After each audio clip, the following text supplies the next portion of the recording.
Hey guys, this is Perry with electricalcodecoach.com. Just want to offer you another free resource. Today we're going to be looking at highlighting your code book. I have 25 key things that I'm going to show you. There's no rhyme or rhythm to them. I'm more going to show you a process of how to highlight. Everything I do, I try to teach you how to fish and not just feed you a meal. I want you to learn how to do it for yourself. And then I want you to go out and teach somebody else how to do it. And that way we can continue the cycle. You'll notice that I just use one color to highlight. Some people will set up a system and do multiple colors. I find that when you get in the testing center, you can even forget your own, system that you set up for all these different colors. So we usually just stick to one color. Also, when you go through and highlight, you're just going to want to do some key things. Say if you went to the index, found a section, flipped over there, and you got there and you had 40 things highlighted, your mind's going to tend to want to read through all the highlighted stuff first because it looks, it's standing out, when really the answer could be in some of the text that's not highlighted. So you're just going to want to highlight key things. So let's go ahead and jump right into it. And we're going to start in the table of contents. The table of contents is really important. It's one of the greatest sections of the code book when you're testing. So say if you're in the index and it tells you to go to 501 part 3 instead of listing a specific article. Well, that sounds great, but where's 501 part 3 at? You could flip to 501 and then flip to until you found 3, or you can go to the table of contents and right at the beginning of the code book, a few pages in, you already know you're in chapter 5, and then you can go to 503 part 3 and then do the page number and slide right over and go to the direct page. Also, if you get lost in your test and you just cannot find the answer but you feel like you know the section, you can go here and just start reading different topics. Say if you knew you were in a classified location, you felt like it was a 502, then you come over here to equipment and you can go right there to the respective page number. So what I've done in this case for the highlighting is I've just went through and done the chapters, and then as an example, I highlighted some of these for you. I didn't highlight all of the contents yet, but I would if I were you. Go ahead and do the chapter and then highlight the sections. And that will allow you to quickly, move through this. So let's move to number 2. This is one for definitions. I don't know why the codebook does this. You think readily accessible would be listed like that, but they have it as accessible readily. Well, when you're testing, you're probably going to have a couple questions that are just definition questions, which are easy ones to get. That'll be one step, closer to being a licensed electrician. And I've shared this with some of you, but how I do my testing, when I'm in there testing on a piece of scratch paper on the side, every question that I feel like I have right, I'll put a little mark down. And then I'll go 1, 2, 3, 4, and I'll cross out 5. And once I get to enough answers where I feel satisfied, I click submit my test. So if you get a definition question and you know it's a readily accessible, it can get confusing to remember that it's accessible readily. So for every definition that does that, and there are several, I didn't mark anymore, but any of those definitions where they put it in reverse order, like main bonding jumper, or any other one, I would highlight the part you're actually looking for. So it's got it listed as accessible readily. I would highlight the readily accessible part. That way you can flip right to it and you got your right answer. Okay, so let's move on here to, this is one that you definitely want to highlight. Every single test, whether it was the CE, which is our state's equivalent to the master's test, or the LLE, which is our state's limited, to 25,000, which may be your limited in your state. Every test I've ever had has had the high leg orange marking. So it's supposed to be orange in color for the high leg of a 4-wire delta connected system. So I want to take a second really quick. How you'll highlight your code book for yourself is as you're practice testing and you notice that a question has been asked 2 or 3 times, or you feel like it's something you're going to be looking at all the time, this is a good example. So say you're practice testing, you've had this question twice, 2 different practice tests. You would come here, highlight high leg, 4-wire, orange in color. And you can do that to any practice test question. And that's how you highlight your own code book. So say you were in there and you got asked a question about overhead clearance. And you're like, man, I've been asked this question 2 or 3 times. You go back to that section, you highlight those parts, and that's how you develop your own code book highlighting. I'm going to teach you a few today, but the best way to do it is to just do practice questions and then highlight the answers. If you highlight enough of them, theoretically, you're going to have a large portion of questions highlighted in your code book. And that's how, and you can buy these code books that are highlighted already, and that's good, but there's nothing better than doing the highlighting yourself, and because you're the one that did it. You know that, hey, I flipped to this section, we're talking about clearances, it's the part that goes over sidewalks, I know it's this many feet, 10 feet or 12 feet or whatever it is. So I would rather teach you how to highlight your own code book than give you a million things to highlight for yourself or for you to buy a code book that's already been highlighted. So let's move on here. Okay, so this is just one that I picked. It's, this would have been another example of you had a couple practice questions and you felt like this was something important for you to highlight. So there's really no magic reason why I put this one in here, but I highlighted cord and plug connected, not fastened in place, and 80%. Right underneath it, utilization equipment fastened in place, 50%. Notice I'm very careful with what I highlight. I do not highlight the whole paragraph. In most cases, I just highlight the key points that I found were being pulled out of my question. I'll scoot it up here where you guys can see the page numbers. Page 71 there. Okay, so in this one, I'll kind of slide it around for you. On this page, I did several things. I did 220.12. I just highlighted the top of the table. This is for your load calculations. And I highlighted banks, dwelling units, and office buildings. Those are the 3 main ones that you're going to get. Another way to do this table is you could highlight every other one. And that way, as you're sliding across, you're able to answer your question easy and pick it out quickly. Also, a lot of times when I'm testing, guys, anytime I use a table, I use a piece of paper. Because if you're one off, say if you get churches and get 2, your whole load calculation is going to be wrong. I'll take a piece of paper, take just a few seconds, and make sure I got the proper VAs per square foot. Some other things that I've done here is I've done the sign and lighting outlet, 1200 volt amperes. I've done the show window, and then I do the 200 volt amperes per foot of show window. And then you just highlight key things like that you know you're going to be using all the time. Here I've done receptacle outlets for commercial buildings, and I'm very selective with what I highlight. Moving on to the next page, more tables. Okay, so let's look here. Combination loads right here for 125% based on the largest motor is highlighting the motor.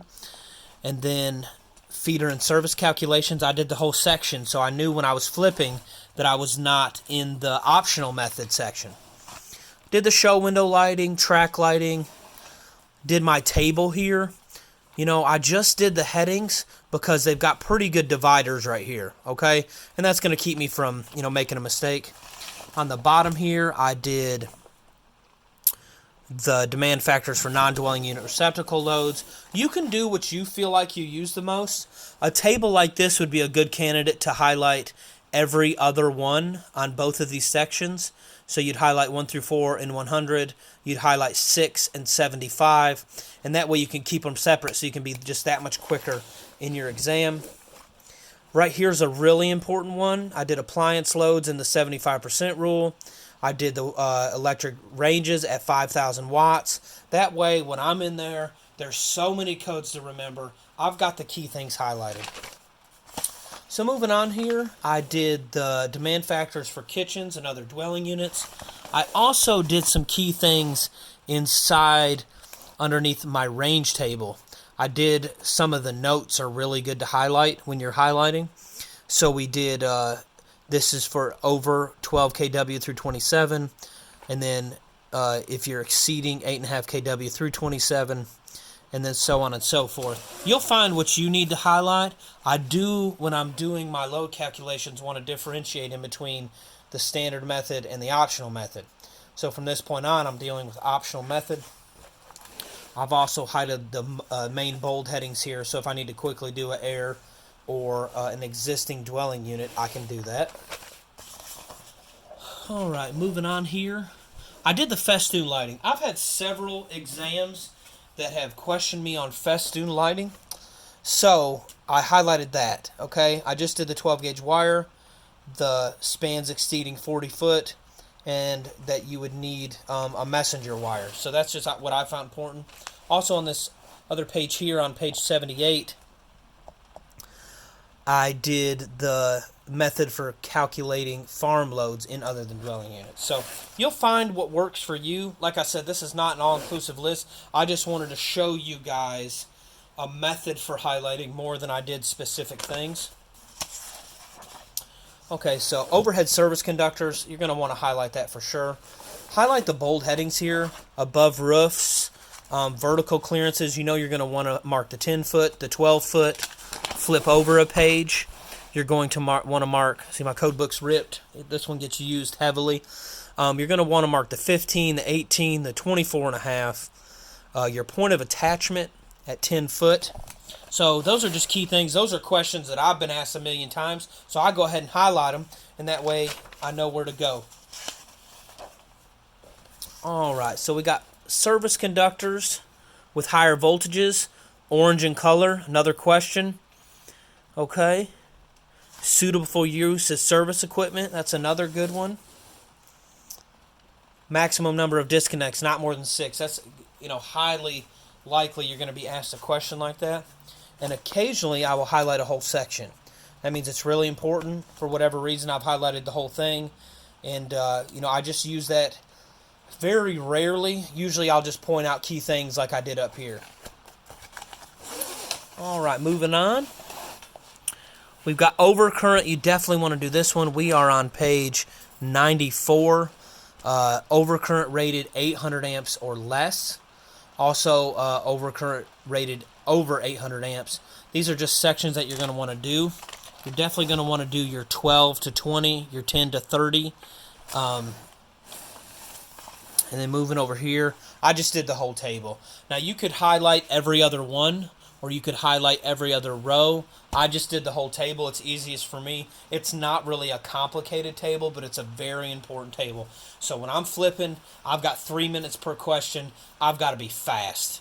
And, that's one of the tables that you're going to use for motors. That's the table you're going to use for overcurrent. That's the table you're going to make sure when you're doing ampacity, making sure your overcurrent and ampacity are correct. This is a table that I want to stand way out.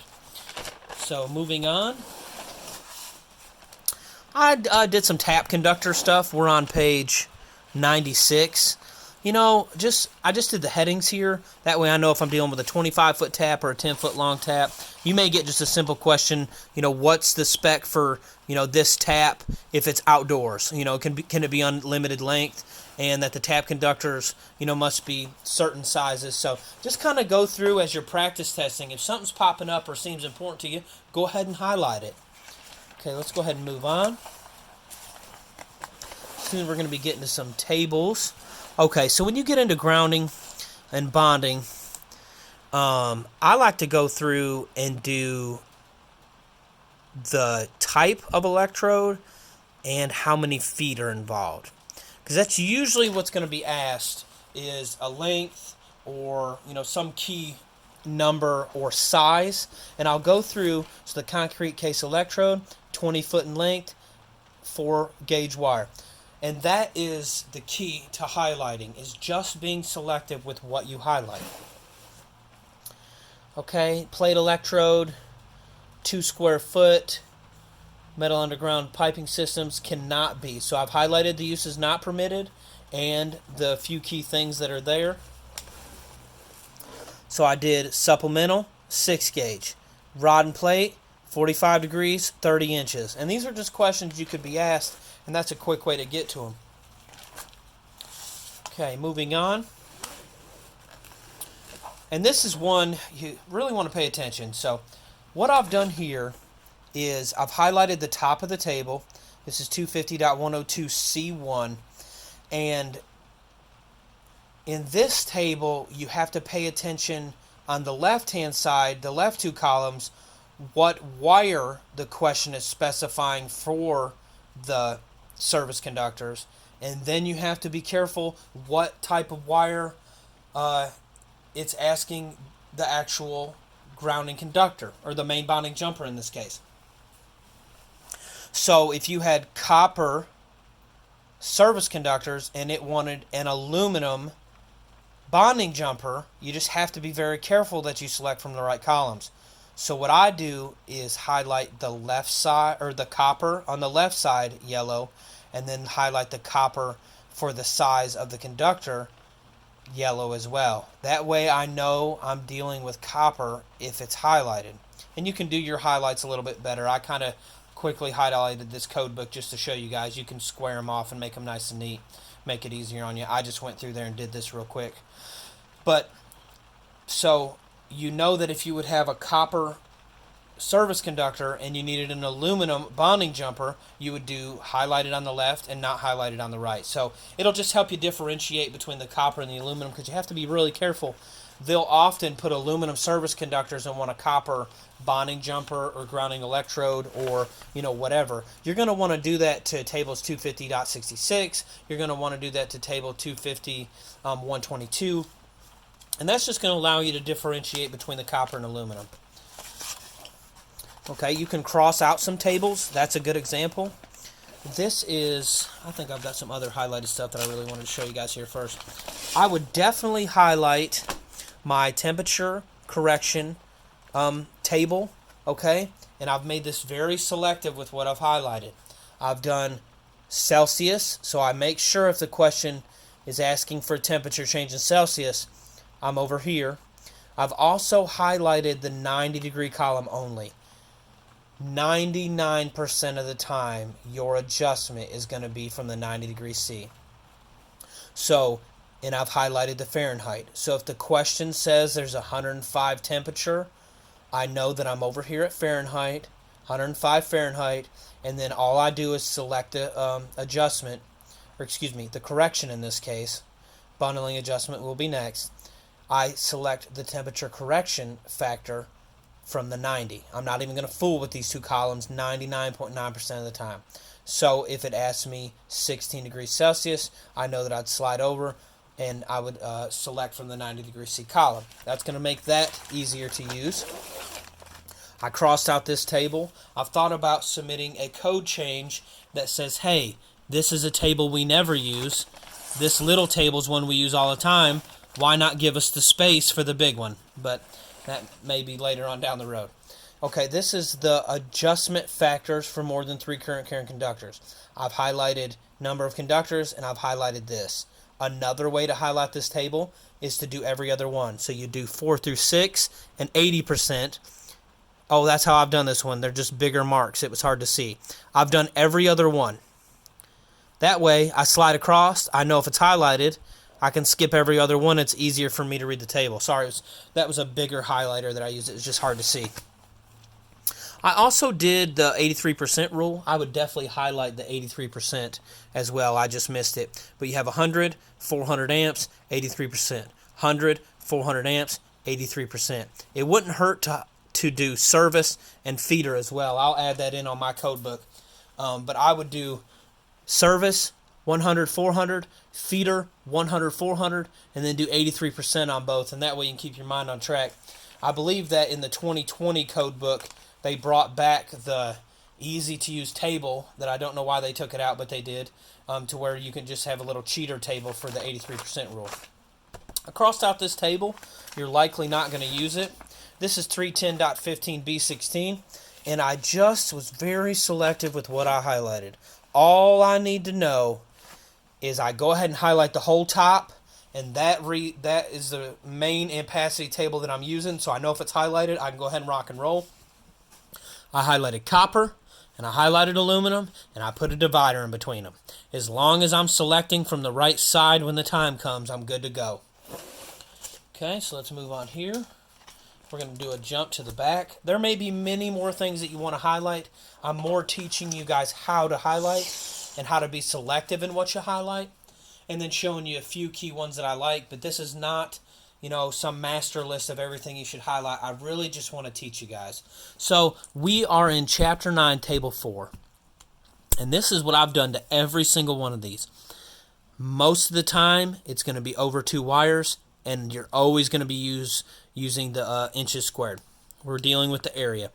So, and then I do this, because when you get to looking at this table and it's not highlighted, you're looking all over. Just highlight the type of pipe. Highlight the 40% in the inches squared. Don't even worry about the trade size. You know you have to select it. I would just do the 40% column, and then if you do have a nipple, you can use the 60. If it does specify 1 wire, like you're doing a grounding electroconductor, you can use that. If for some reason it throws you a loop and you got 2 wires, you can use that. Sometimes you will have a question that asks for the total area. I've had those on my test before. What is the total area of, trade size, half-inch EMT? You slide right over here, it gives you the total area. And I've done that to every single one of them. I keep it very simple when I do my highlighting. Let's move on. Okay. This is table 5. This is going to be your conductor inches squared, okay? For finding your insulation rating if you have different types of insulation or different size wires. So don't even worry about highlighting the insulation type. Just do approximate area in inches squared on every one of these tables for table 5. There's not that many. That way you can go in, do your conductor, find out the inches squared, and make sure you pull the area. You're not going to be doing the diameter.